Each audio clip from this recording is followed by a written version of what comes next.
How did my audio get so messed up?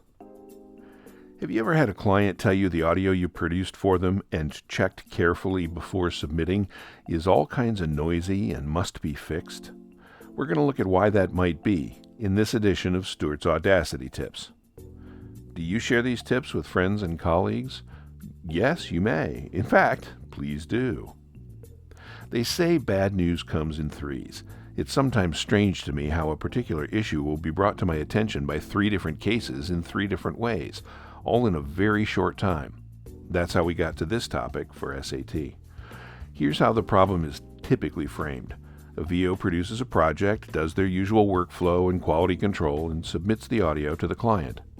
Sometime later, they get an email from the client saying the audio is full of noise and has to be cleaned up, if not redone. The VO is naturally shocked and confused. How could this have happened?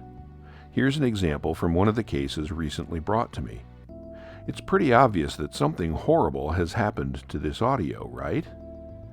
Not exactly, no. Here's the reality of the situation. Both of these audio examples are exactly the same and sound exactly the same. How can this be? What's going on? The problem is that in the normal-looking waveform, Audacity is using its default linear scale to display the waveform, but in the bad waveform, a different scale is being used, the dB scale. Without going into too much detail, dB and linear are just 2 different ways to display a waveform, but just looking at the waveform doesn't give you the whole story. If you view a waveform in dB scale when you're accustomed to seeing linear, the waveform will look like it's massively overprocessed, and even the silences between sentences of narration will look very noisy. If you don't actually listen to the audio, it's easy to make the mistake of thinking the audio is bad, based on what your eyes are telling you. It's a lot like someone telling you they measured someone doing 40 in a school zone. That sounds like a clear case of speeding and endangering children, until you find out they mean 40 kilometers per hour, not miles per hour. 40 kilometers per hour and 25 miles per hour are the same thing. To avoid this mistake, make sure you check the scale at the left end of the waveform. If there's a 0 at the middle, you're in linear mode. If there's a negative number like -60, -72, or -84, you're in dB mode. You can change the scale by right-clicking on the scale and selecting the measure you want.